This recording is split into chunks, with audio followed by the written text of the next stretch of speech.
Genealogies are important. Las genealogías son importantes cuando las encontramos en la Escritura. ¿Por qué hago énfasis en la importancia de las genealogías bíblicas? La razón es que en el Nuevo Testamento, Pablo nos advierte acerca de prestarle atención a genealogías, pero es importante que entendamos algo. Y es que, cuando Pablo dijo esto, él no se refería a las genealogías que encontramos en la Escritura. Obviamente, al estar en la Escritura, han sido inspiradas por Dios y nos han sido dadas como revelación. Son históricas, son precisas, y cuando aprendemos la verdad que hay en ellas, y siempre encontramos que hay información inmersa en las genealogías que nos da una gran revelación, y debemos aplicarla en nuestra vida si queremos entender el mensaje que Dios tiene para su pueblo. Así que, cuando Pablo dice, tengan cuidado, desconfíen de las genealogías porque pueden ser una fuente de conflicto, de dudas, y no son edificantes, él no estaba hablando de las genealogías que encontramos en la Escritura. Verán, en la época de Pablo, y no solo me refiero al tiempo en el que él vivió específicamente, sino antes y después también. Es decir, durante ese periodo de tiempo en general, vemos que los líderes espirituales, sobre todo en el judaísmo, tomaban personas de la Biblia y personas de su tiempo, o de un tiempo anterior, y los vinculaban para crear un mensaje, algo que querían transmitirles a otras personas. Y lo que Pablo decía es que como esas genealogías no fueron inspiradas por el Espíritu Santo, porque no están en la Escritura, era mejor mantenerse alejados de ellas, pues no son una fuente de edificación, no son una fuente de revelación, no provienen de la inspiración del Espíritu Santo. Estas se originan del pensamiento de unos hombres que ni siquiera son creyentes en el Mesías y están desprovistas del Espíritu Santo. Así que son fuentes de conflicto, dudas, y no sirven para edificar. Pero ese no es el caso de las que están en la Escritura. Bien, en Génesis capítulo 5, y si tienes a mano tu Biblia, te invito ahora a que busques Génesis 5. Allí vamos a encontrar muchos números. Y algo que podríamos hacer es que durante el desarrollo de nuestra lección sobre Génesis 5, pudiéramos darle importancia a esos números como fuente adicional de revelación. Pero me abstendré de hacer eso en este estudio. Quiero que nos centremos en la revelación clara y simple que encontramos en el texto, sin hacer mucho con esto de los números. Solo nos quedaremos con las palabras que hay en el texto. Procedamos. Génesis 5, verso 1. De cierto modo, vamos a ver una revisión. Este pasaje es casi como un resumen, pero también hay una gran cantidad de información nueva que debemos entender. Y a veces, esa información nueva toma una verdad que ya habíamos aprendido y arroja un correcto entendimiento sobre la misma. Verán a qué me refiero en un momento. Vamos a leer el verso 1. Génesis capítulo 5, verso 1. Este es el libro, y la palabra que sigue es Toldot. La palabra Toldot significa genealogías, está en plural, o linajes, y también puede entenderse como una documentación histórica. Así que, lo que vamos a leer es de carácter histórico. Estamos hablando de tiempos reales, años reales, personas reales. Todo esto con la finalidad de comprender la revelación de Dios para nosotros, para que el hombre de Dios esté bien equipado. ¿Para qué? Para toda buena obra. Esas buenas obras no nos salvan, pero cuando alguien experimenta la revelación que lleva a un entendimiento del Evangelio, Cuando alguien responde en obediencia al Evangelio, al recibir ese don gratuito por la gracia de Dios, al ser nacido de nuevo por la misericordia de Dios a través de la unción del Espíritu Santo, esa persona querrá conocer la verdad de Dios y aplicarla a su vida para poder hacer buenas obras. Veamos entonces el verso 1. Este es el libro de genealogías del hombre en el día que Dios creó al hombre. Primero que todo, vemos una declaración resumida que nos recuerda no solo que el hombre fue creado, sino que fue creado por Dios. Esa es la fuente de su origen. Dios creó al hombre. Lo segundo que vemos es que la creación del hombre no ocurrió por accidente ni por casualidad, ni tampoco ocurrió durante un largo periodo de años, como cientos de miles o miles de millones de años. Eso no es lo que vemos. Vemos otra cosa en su lugar. Leamos lo que dice la Escritura en el verso 1. Este es el libro de genealogías del hombre en el día, ahí está, en el día que Dios creó al hombre.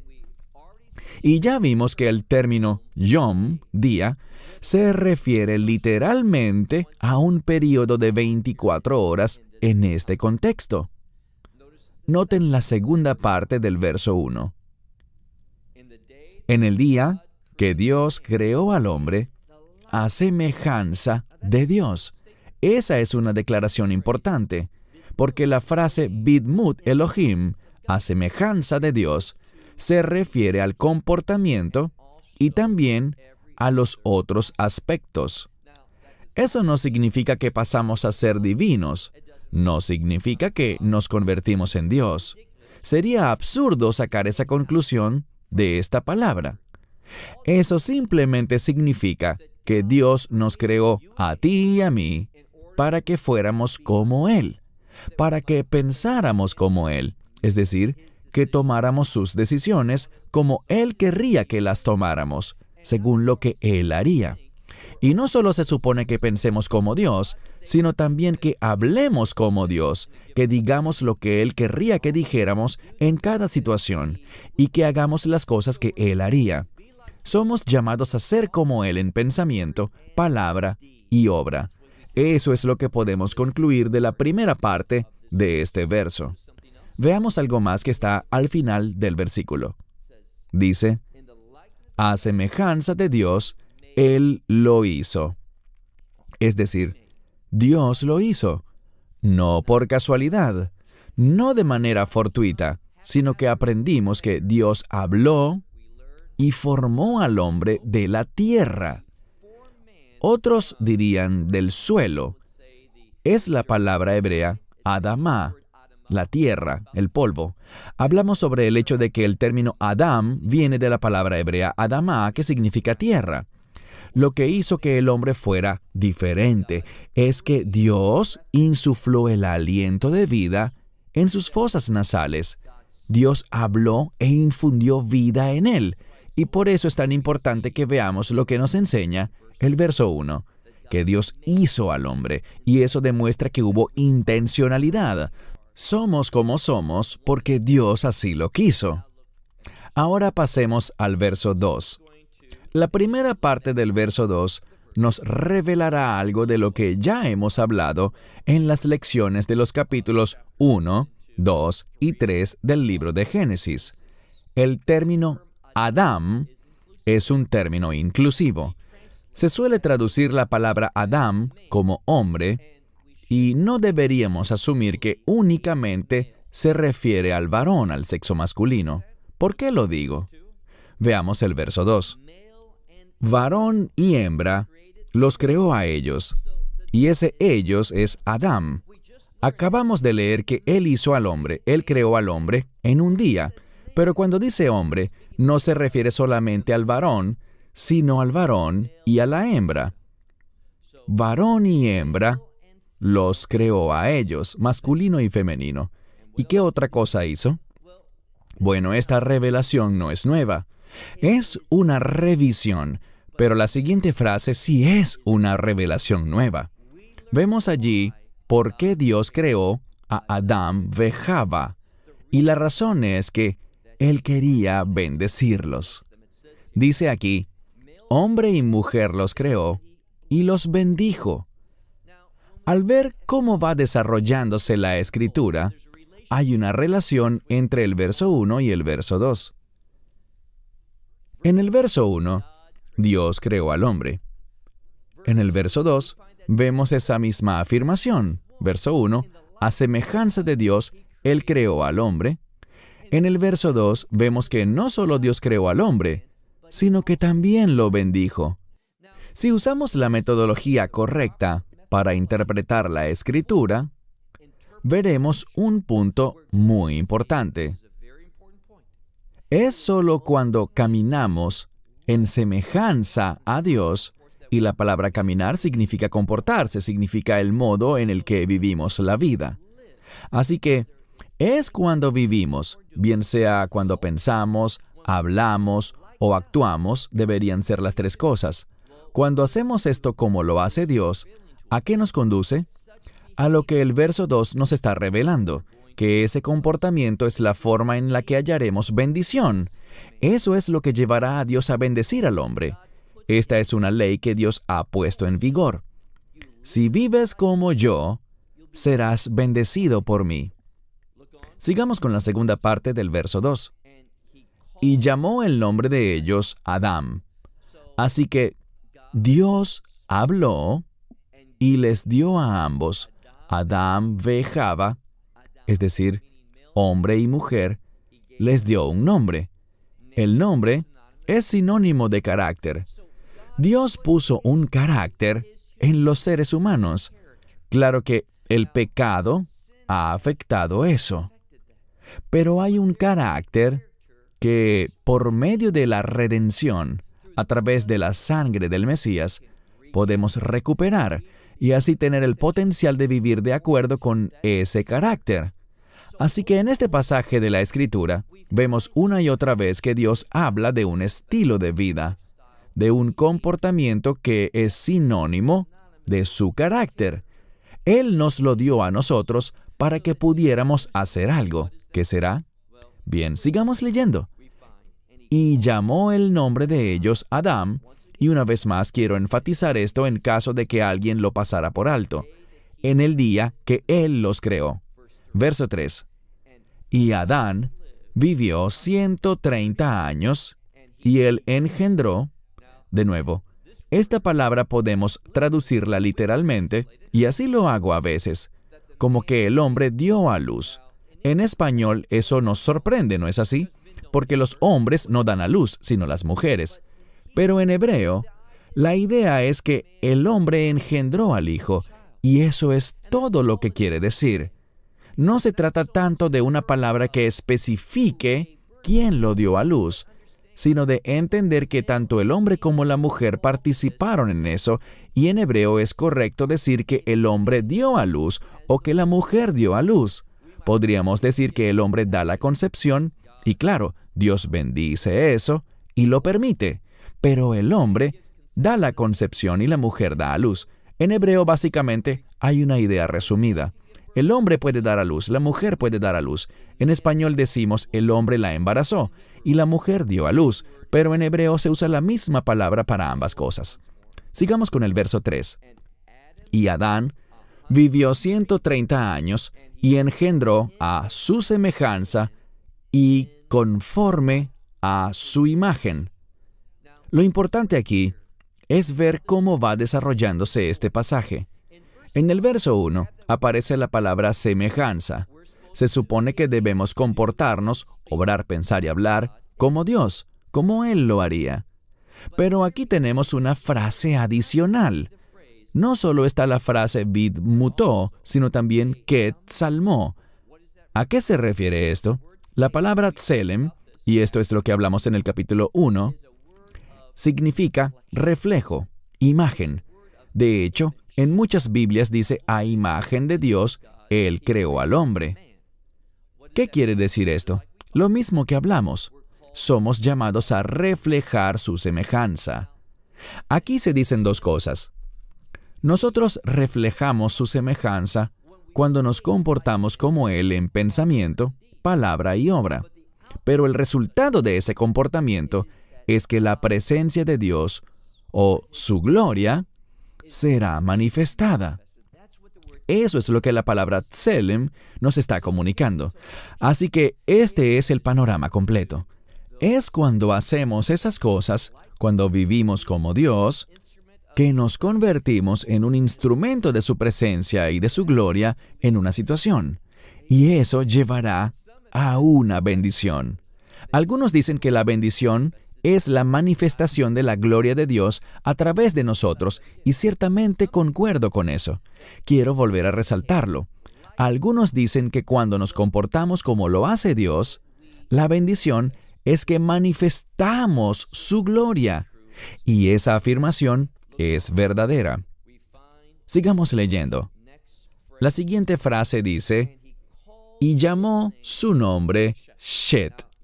Normalmente Shet se pronuncia Set en español, pero lo que quiero que vean es que el sujeto al final del verso 3, donde dice, y él llamó, es Adán. Adán llamó el nombre de su hijo Set. ¿Por qué eso es importante? Volvamos al verso 2. Vemos que Dios dio el nombre a Adán, al hombre. Así que ahora Adán está comportándose como Dios. ¿Ven lo que la Escritura intenta decirnos? Dios le puso nombre a Adán, y ahora Adán le pone nombre a su hijo Set. Está comportándose como Dios. Sigamos leyendo este pasaje. Pasemos al verso 4. Y los días de Adán fueron, después de dar a luz o engendrar a Set, 800 años. ¿Y qué sucedió? Dice, y él dio a luz o engendró hijos e hijas. Esa es una declaración resumida. Vemos que pasaron 130 años hasta que engendró a Set. Después pasaron 800 años. Y tenemos un resumen porque dice, y engendró hijos e hijas. Esto es importante porque explica lo que hablamos la semana pasada sobre cómo fue que Caín encontró a su esposa. Cuando se habla de personas que quizá querrían asesinar a Caín por haber matado a Abel, ¿quiénes eran estas personas? Eran hijos que Adán y Eva habían traído al mundo, que fueron engendrados por ellos, los padres de toda la humanidad. Por eso leemos aquí, en esta declaración resumida, que ellos, o él, dio a luz, y sabemos que esa palabra puede ser inclusiva para ambos, pero dice exactamente, Adán engendró hijos e hijas. ¿Y qué más encontramos? Pasemos al verso 5. Y todos los días de Adán, que él vivió, fueron 930 años, y luego murió. Así que pasaron 130 años, luego 800 más para un total de 930 años, y durante ese periodo de tiempo le nacieron muchos hijos e hijas. Ahora pasemos al verso 6. Ya hemos visto que Set había nacido, y ahora nos centraremos en esa generación. Verso 6. Y Set vivió 105 años, y engendró a Enos. Verso 7. Y Set vivió después de engendrar a Enos, él vivió 807 años, y engendró hijos e hijas. Vamos a ver que se repite esta misma fórmula. Juntando todo, vemos 105 años más 807 años, por lo que en total vamos a leer que él vivió, todos los días que Set vivió fueron 912 años y luego murió. Así que va de una generación a la otra. Una vez más, vemos algo. Y a la gente le cuesta entender eso hoy en día. Pero antes las cosas eran distintas. Los efectos del pecado no se habían extendido. El pecado tiene consecuencias y una de ellas es la enfermedad. El pecado debilita al cuerpo. Estas fueron las primeras generaciones y vemos que las personas antes vivían muchos años más que ahora. Y en el capítulo 6 veremos que Dios puso un límite para que los días del hombre, en su mayoría, no fueran más de 120 años. Cuando alguien vive más de ese tiempo, y eso ocurrió, es por algo importante, es por ese Tosefet Seman, ese tiempo adicional, siempre tiene un significado. Eso siempre tendrá una importancia para entender a esa persona. Sigamos leyendo el verso 8. Y todos los días de Set fueron 912 años, y luego murió. Verso 9. Y la vida de Enos era 90 años, y él engendró a Cainán. No hay que confundir la palabra Cainán con otra palabra que suena parecido pero que se escribe diferente, la palabra Canaán. Y no es tampoco la tierra de Canaán, eso es muy distinto. Bien, sigamos adelante, dice en el verso 9. Y Enos vivió 90 años, y entonces engendró a Cainán. Y Enos vivió después de engendrar a Cainán 815 años, y engendró hijos e hijas. Verso 11. Y todos los días de Enos fueron 905 años. 90 años más 815 años son 905 años. Y luego dice que murió. Pasemos ahora al verso 12. Y Cainán vivió 70 años y engendró a un hombre llamado Mahalael.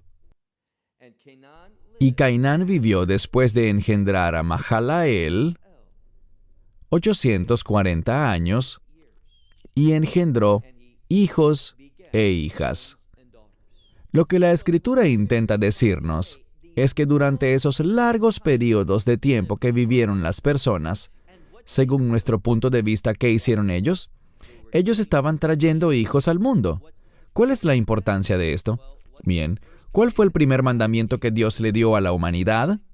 Sean fecundos y multiplíquense.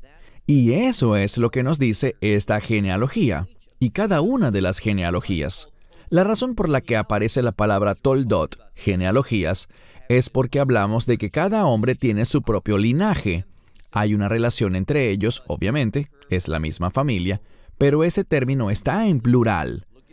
Bien, sigamos donde quedamos. Versículo 12 una vez más. Y Cainán vivió 70 años y engendró a un hombre llamado Mahalael.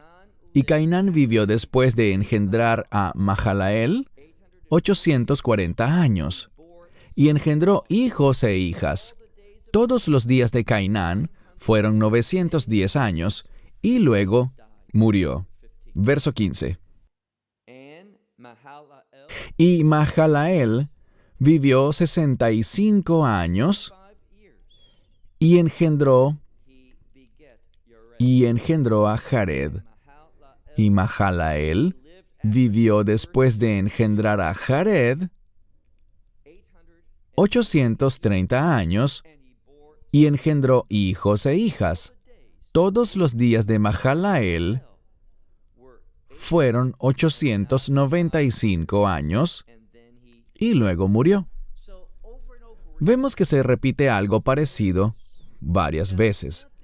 No está pasando nada fuera de lo normal. Nada que sea prominente. Vemos que Dios es muy específico. Nos está dando información histórica. Nos está dando el año en el que nació el hijo principal de esa familia. Nos está diciendo la edad que tenía el padre al tenerlo. Y luego vemos cuántos años vivió después de engendrar a ese primer hijo. Vemos también que fue fecundo al dar a luz a muchos hijos e hijas y luego moría. Y se nos da una declaración resumida de todos los años de su vida. Pero algo importante sucederá en un momento.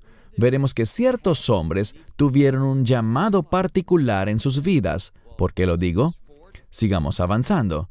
Pasemos ahora a la siguiente frase, que se encuentra en el versículo 18. Leemos el versículo 18. Y Jared vivió 162 años y engendró, ¿a quién? A Enoc. Y Jared vivió después de engendrar a Enoc o Hanoc 800 años y engendró hijos e hijas. Y todos los días de Jared fueron 962 años y luego murió. Pero noten algo, nació Enoc o Hanoc. ¿Por qué esto es importante? Hasta este momento, todo ha sucedido de manera similar. No ha habido nada extraordinario. Pero en esta generación encontramos que nació alguien llamado Enoc. Y Enoc iba a ser alguien especial. ¿Por qué? Pasemos ahora al verso 21. Y Enoc vivió un total de 65 años y engendró a Matusalén. Y aquí está una información adicional. Leemos que Enoc caminó con Dios. Uno esperaría que la frase Enoc caminó con Dios estuviera escrita como Hanoc, Halachim, Hashem, pero no aparece simplemente con la palabra halach o lelajet en infinitivo, caminar, sino que aparece la palabra ithalech, y esa palabra significa ir y venir, tiene una cualidad reflexiva, y esto habla de una consistencia. Verán, otras personas han demostrado semejanza con Dios en ciertos momentos, pero Enoc fue diferente. Es decir, él vivió consistentemente en el llamado que había sido dado a toda la humanidad. ¿Y qué era eso? Caminar con Dios. Bien, sigamos.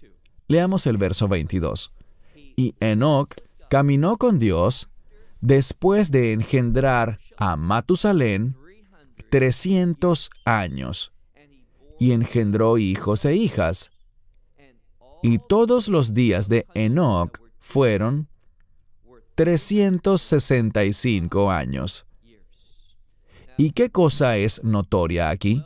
Bien, él vivió un periodo de tiempo relativamente corto. Él vivió menos de la mitad de los años que todos los demás. Y él fue el que caminó con Dios. Y otra cosa que vemos aquí es que no dice que él murió. Y la muerte es un sinónimo de pecado. No vemos que el pecado surtiera su efecto en Enoc. ¿Por qué? Porque él caminó con Dios de manera consistente. ¿Eso significa que nunca pecó? No. Todos hemos sido desprovistos de la gloria de Dios, destituidos de ella. Pero de manera particular y poderosa, Hanoc, o Enoc en español, caminó con Dios en forma consistente y vivió 365 años. Los rabinos han resaltado que existen 365 mandamientos positivos. Hay 248 que son negativos, pero 365 son positivos. Y hacen mención de que Enoc vivió una vida positiva. Él hizo lo que Dios le mandó. Y también dicen que cuando alguien obedece a Dios, cuando las personas hacen lo que deben hacer, una consecuencia es que no harán lo que no deben hacer. Así que Enoc vivió un total de 365 años, pero nunca se menciona que él haya muerto. Leamos el verso 24. Enoc caminó, y aparece la misma frase, Vait Halech, caminó en forma consistente con Dios, y dejó de estar. Eso significa que no murió, sino que dejó de estar sobre la faz de la tierra. ¿Por qué? Ki lahaj oto Elohim, porque Dios se lo llevó. Vemos aquí que cuando alguien tiene un período de vida relativamente corto, comparado con otros, eso no significa que Dios no está complacido con él. Eso puede significar que Dios está muy complacido con él. Y en el libro de Isaías se nos enseña que a veces Dios se lleva a quien es aún joven porque está tan complacido con esa persona que se lo lleva antes de tiempo, según lo diríamos nosotros. Pasemos ahora al verso 25. Y Matusalén vivió 187 años. Y él engendró un hijo. Él engendró a Lamec. Eso es lo que dice al final del verso 25. Ahora verso 26. Y Matusalén vivió después de engendrar a Lamec 782 años, y engendró hijos e hijas. Y sucedió que todos los días de Matusalén fueron 969 años, y murió. Sigamos leyendo. Verso 28. Y Lamec vivió 182 años y engendró un hijo. Y vemos que no dice de una vez el nombre, solo dice un hijo. Y él llamó a su hijo Noé. Se usa un lenguaje diferente, es decir, es una forma gramaticalmente diferente para romper el paradigma. ¿Con qué razón? Porque va a pasar algo importante. Siempre que hay un cambio en el patrón normal en la Escritura, es para decirnos que algo importante se va a mencionar. Verso 28. Y Lamec vivió 182 años y engendró un hijo. Normalmente luego diría el nombre, pero no está el nombre. Solo dice un hijo. Y llamó su nombre Noé, diciendo: Este nos aliviará de nuestras obras y de la penosa labor de nuestras manos a causa de la tierra que el Señor maldijo. Noé es alguien único. Él será usado por Dios para hacer algo. Ahora bien, si volvemos a Génesis capítulo 4, veremos que Dios maldijo la tierra. Y esa maldición iba a causar sudor y mucho esfuerzo en el hombre. Y ahora llega Noé, y Noé significa descanso. Noé iba a traer un descanso, y lo veremos la próxima semana. Él iba a dar una invitación para escapar de este mundo, porque en los días de Noé, Dios iba a destruir al mundo. Él iba a destruir este mundo maldito, y en esencia, eso hizo. Y se esperaba que Noé sería un medio para producir una realidad diferente a la que estaba repitiéndose en aquella generación, que era un fracaso. Eso es lo que Lamec estaba diciendo. Mi hijo será una fuente de liberación. Veamos lo que dice. Él nos aliviará de nuestras obras y del sudor o de la penosa labor de nuestras manos a causa de la tierra que el Señor maldijo. Verso 30. Y Lamec vivió después de engendrar a Noé. ¿Cuánto tiempo? Dice aquí que vivió 595 años y engendró hijos e hijas. Así que no solo tuvo a Noé, sino a muchos otros, según se menciona aquí.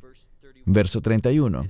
Y sucedió que todos los días de Lamec fueron 777 años y murió. Pasemos al verso 32. Y sucedió que Noé tenía 500 años de edad, y Noé engendró a Sem, Cam y a Jafet. Aquí encontramos un mensaje muy importante para nosotros. Para todos los demás que están en esta genealogía, solo se menciona el nombre de un hijo. Y en el caso de Noé hay 3. ¿Qué significa el número 3? El 3 tiene que ver con revelar algo. Dios usará a Noé para revelar su verdad.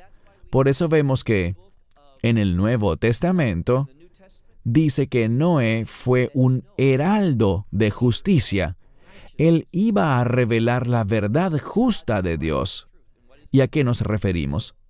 A escuchar a Dios, responder y hallar liberación.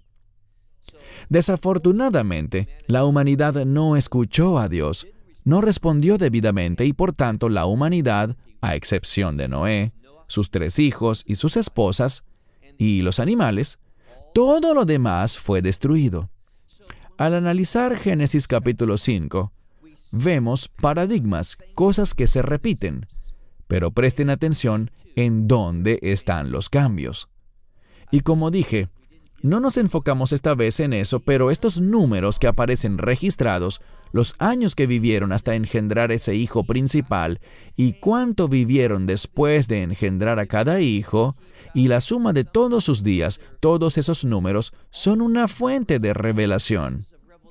Quizás en otra ocasión los analizaremos, pero para los fines de este estudio del libro de Génesis, queremos avanzar rápido, queremos prestar atención al panorama completo para que podamos captarlo. Y quizás regresar en otro momento y mirar las pistas más específicas que tiene la Escritura, para que podamos ver toda la revelación de Dios. ¿Por qué? Porque queremos toda la verdad.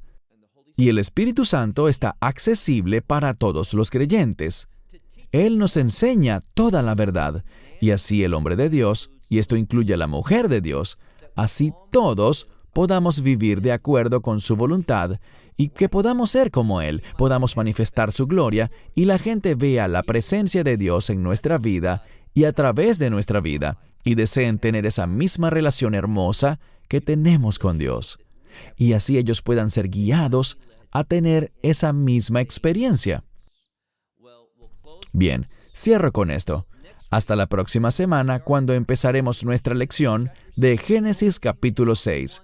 Centrándonos en ese que mencionamos brevemente al final, Noaj, es decir, Noé, y ver qué mensajes revelará Dios a través de la vida de este hombre. Hasta la próxima semana. Mi esperanza y mi oración es que Dios les bendiga ricamente en el poder de su palabra. Shalom.